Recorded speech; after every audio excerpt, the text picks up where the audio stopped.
This isn't just bad policy, it's bad politics. Biden blocks several huge natural gas projects.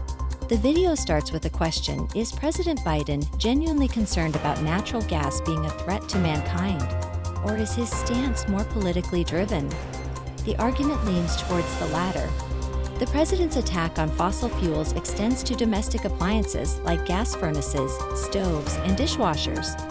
Fears are growing over the future of energy security and the economic implications of these decisions.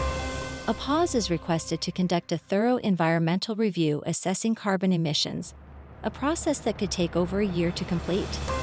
Climate activists argue that these projects will significantly increase emissions and worsen global warming.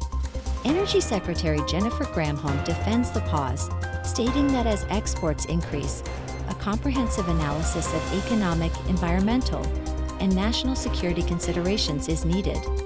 However, critics argue that this stance is more about increasing natural gas prices and appeasing environmental activists for political gain.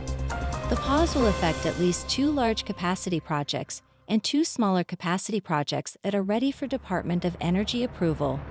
According to federal data, there are 11 projects approved by the Federal Energy Regulatory Commission, but not yet underway.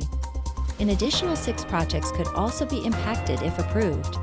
White House climate czar Ali Zaidi reiterates the administration's commitment to transitioning globally away from fossil fuels, a stance criticized by former Federal Energy Regulatory Commission Chair Neil Chatterjee.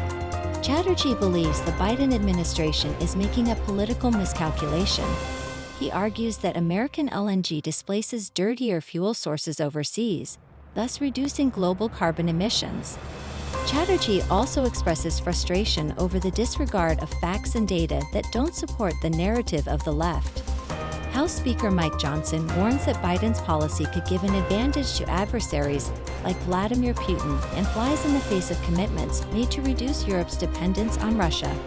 In conclusion, Biden's stance on natural gas is argued to be more political than environmental. Even if environmental activists were to change their position, it's suggested Biden would quickly follow suit.